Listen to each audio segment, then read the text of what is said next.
اللہ فرماتا ہے جب فرشتے ہمارے رسول لوط کے پاس آئے تو وہ بہت پریشان ہوا اور کہا کہ آج کا دن سخت ہے۔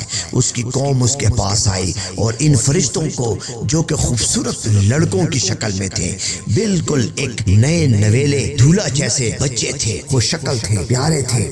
جب اس کی قوم نے دیکھا کہ آج تو لوط علیہ السلام کے گھر میں ایک بہت پیارے پیارے نوخیز کلیوں جیسے بچے آئے ہوئے ہیں، لڑکے آئے ہوئے ہیں، تو وہ فوراً ان کے گھر آئے اور ان سے کہا کہ ان کو ہمارے ساتھ بھیجیں۔ لوط علیہ السلام نے کہا کہ اے میری قوم، یہ کیا حماقتیں کرتے ہو، یہ کیا تمہاری سوچ ہے؟ میرے گھر میں بیٹیاں ہیں جسے اللہ نے تمہارے لیے پاکیزہ کر رکھی ہیں، ان سے ازدواج کرواؤ، ان سے نکاح کرو اور اس برے عمل کو چھوڑ دو۔ یہ عمل جو ہم جنسی کا ہے یہ نہیں اللہ کو پسند، یہ خلاف شرع بھی ہے، خلاف فطرت بھی ہے، خلاف اخلاق بھی ہے، خلاف اصول بھی ہے۔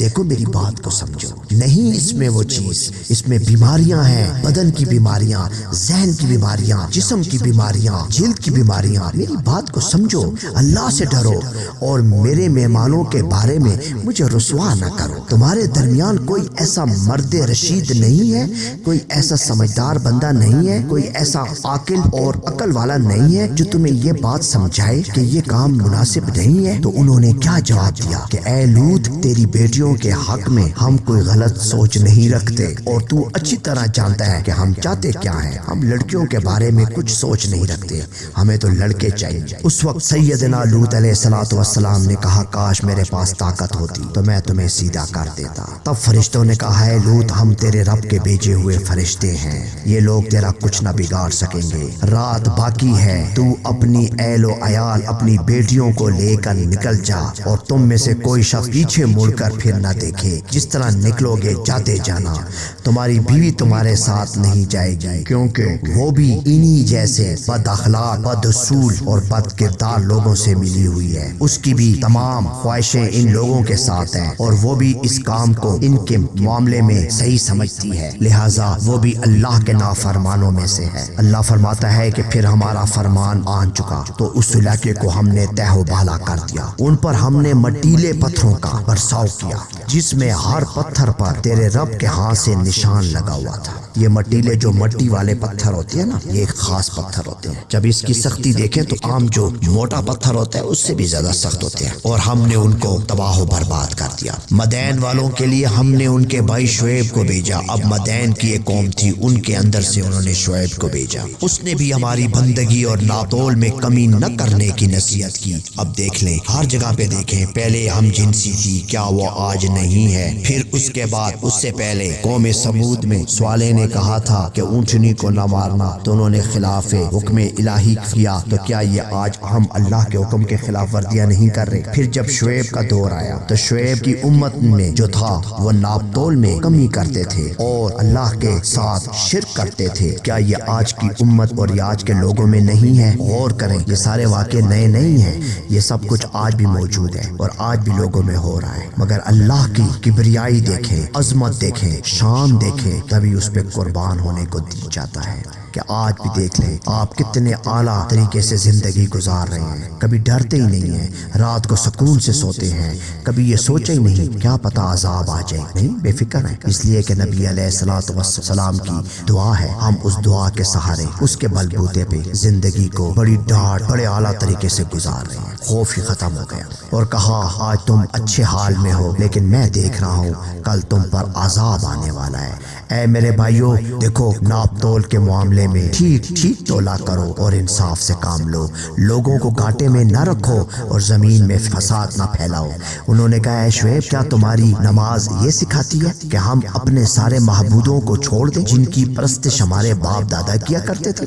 اس نے کہا میں تو اصلاح کرنا چاہتا ہوں، جو کچھ میں کرنا چاہتا ہوں اس کا انحصار اللہ کی توفیق پر ہے، اسی پر میں نے بھروسہ کیا اور ہر معاملے میں اسی کی طرف رجوع کرتا ہوں۔ اور اے میری قوم، کہیں تمہاری ہٹ درمی سے تم پر نوح، لوط اور صالح کی قوم پر آنے والا عذاب نہ نازل ہو جائے۔ دیکھو اپنے رب سے معافی مانگو اور پلٹ آؤ، بے شک میرا رب رحیم ہے اور اپنی مخلوق سے محبت کرتا ہے۔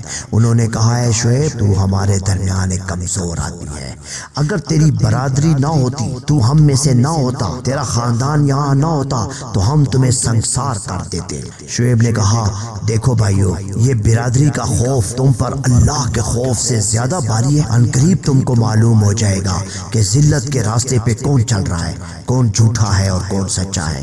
تم اپنا کام جاری رکھو تو میں بھی اپنا کام جاری رکھوں گا، تم بھی انتظار کرو اور میں بھی انتظار کرتا ہوں۔ آخر کار فیصلے کی گھڑی آن پہنچی۔ اللہ فرماتا ہے ہم نے شعیب اور اس کے ساتھیوں کو بچا لیا اور ظالموں کو ایک سخت دھماکے سے ایسا پکڑا کہ وہ اپنی بستیوں میں بے حس و حرکت پڑے کے پڑے رہ گئے۔ اسی طرح موسیٰ علیہ السلام کے پاس ہماری کھلی نشانیوں کی فرعون نے پیروی نہ کی۔ اب قیامت کے دن وہ اپنی قوم کے آگے آگے ہوگا اور اپنی پیشوائی میں اپنی قوم کو دوزخ کی طرف لے جائے گا۔ کیسا برا صلہ ہے جو اس کو ملے گا۔ جو کسی کو مانتا ہے نا اس کو پیشوا مانتا ہے، امام مانتا ہے، پیر مانتا ہے، بزرگ مانتا ہے، دیوتا مانتا ہے، بھگوان مانتا ہے، تو وہ تو اسی کی رہبری میں جائے گا۔ اور جب وہ وہاں پہ انکار کر دے کہ میں تو ان کو نہیں جانتا، مجھے تو نہیں پتا، تو پھر یہ کہاں جائیں گے۔ یہ ہے چند بستیوں کی ایک قصے، ان میں بعض اب بھی کھڑی ہیں اور بعض کی فصل کٹ چکی ہے۔ ہم نے ان پر ظلم نہیں کیا، انہوں نے خود ہی اپنے آپ پر ستم ڈھایا۔ جب اللہ کا حکم آن پہنچا تو وہ معبود جن کو وہ اللہ کو چھوڑ کر پکارا کرتے تھے ان کے کچھ کام نہ آ سکے اور انہوں نے ان کو ہلاکت و بربادی کے سوا کچھ نہ دیا۔ ہر شخص کو چاہیے کہ وہ آخرت کا خوف کرے۔ ایک دن ہوگا جب سب لوگ جمع ہو جائیں گے، جو کچھ اس روز ہوگا سب کی آنکھوں کے سامنے ہوگا۔ ہم اس کے لانے میں کچھ بہت زیادہ تاخیر نہیں کر رہے، بس ایک گنی چنی مدت ان کے لیے معین ہے۔ جب وہ وقت آئے گا تو کسی کو بات کرنے کی مجال نہیں ہوگی۔ اللہ کی اجازت سے عرض کرے، پھر کچھ لوگ اس روز بدبخت ہوں گے اور کچھ نیک بخت۔ بدبخت دوزخ میں جائیں گے جہاں گرمی ہوگی، پیاس کی شدت ہوگی، وہ ہانپیں گے، پھنکاریں ماریں گے اور اسی حالت میں وہاں ہمیشہ رہیں گے جب تک کہ زمین اور آسمان قائم ہے۔ تیرا رب کچھ اور چاہے اور وہ جو چاہے اختیار کرتا ہے۔ رہے وہ نیک بخت تو وہ جنت میں ہوں گے جہاں وہ ہمیشہ رہیں گے جب تک کہ زمین اور آسمان قائم ہے۔ تیرا رب کچھ اور چاہے، ایسی بخشش ان کو ملے گی جس کا صلہ کبھی ختم نہ ہوگا۔ اے نبی علیہ السلام، تم اور تمہارے ساتھی جو ایمان کی طرف ہیں ٹھیک ٹھیک راہ راست پر ثابت قدم رہو جیسا کہ تمہیں حکم دیا گیا ہے۔ بندگی کی حد سے تجاوز نہ کرنا، تمہارا رب ہر چیز پر نظر رکھتا ہے، اور ظالموں کی طرف ذرا بھی نہ جھکنا۔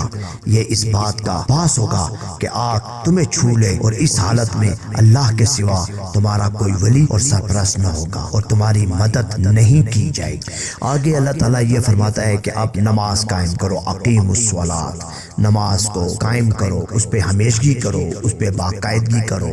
اور اس کو اللہ نے ان 3 حصوں میں بانٹا، دن کے دونوں سروں پر اور رات گزرنے پر۔ اب اللہ وحدہ لا شریک نے دن کے 2 سروں، ایک سرا صبح آ گیا اور ایک سرا شام آ گیا، اور عشاء کی نماز اس کے بارے میں فرمایا۔ اس کے درمیان زوال بھی آ گیا جب سورج کا زوال ہوتا ہے، اور جس وقت سورج زرد پڑ جاتا ہے اور اپنے اختتام کی طرف آ جاتا ہے اور اس کا سایہ ٹھنڈا ہونا شروع ہو جاتا ہے، تو یہ بھی تو اس وقت 5 نمازیں ہو گئی، کیونکہ نیکیاں برائیوں کو برطرف کر دیتی ہیں، اور صبر کرو کہ اللہ نیک لوگوں کا اجر کبھی ضائع نہیں کرتا۔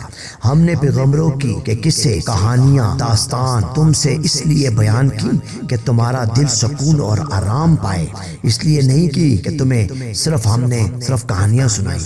اور ان میں مومنین کے لیے حق نصیحت اور یاد دہانی آئی ہے۔ اور جو لوگ ایمان نہیں لاتے ان سے کہہ دو کہ جو کچھ تمہارے بس میں ہے اسے انجام دو، ہم بھی انجام دیتے ہیں، اور تم بھی انتظار کرو، ہم بھی منتظر ہیں۔ آسمانوں اور زمین کے غیب یعنی مخفی اسرار کو صرف اللہ ہی جانتا ہے اور اللہ ہی کے لیے ہے۔ اور تمام امور کی خبر بھی صرف اللہ کو ہے اور وہی اس سے واقف ہے۔ اس کے علاوہ اور کسی کے پاس نہ غیب کا علم ہے اور نہ تمام امور کا علم ہے۔ اس کی پرستش کرو اور اسی پر توکل کرو، اور جو کچھ تم کرتے ہو تمہارا پروردگار اس سے کبھی غافل نہیں ہے۔ یہاں پہ آ کے یہ جو سورۃ ہود ہے یہ اپنے اختتام کو پہنچتی ہے۔ یہاں پہ اللہ اپنے کلام کو سورۃ ہود کے حوالے سے روکتا ہے۔ یہاں پہ نبی علیہ الصلوۃ والسلام کا وہ فرمان کہ اس جیسی صورتوں نے مجھے بڑھاپے کی طرف لے آئی، اس لیے کہ اس کے اندر اگر آپ غور سے سنیں تو واقعی اس میں اللہ نے جو امتوں پر، قوموں پر اپنے عذاب نازل کیے وہ صرف سننے کی حد تک نہیں ہے اور نہ پڑھنے کی حد تک ہے،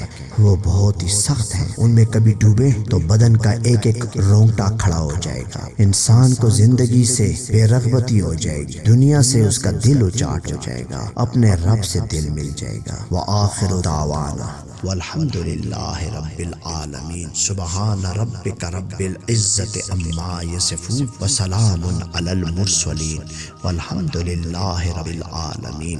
السلام علیکم ورحمۃ اللہ وبرکاتہ ومغفرۃ۔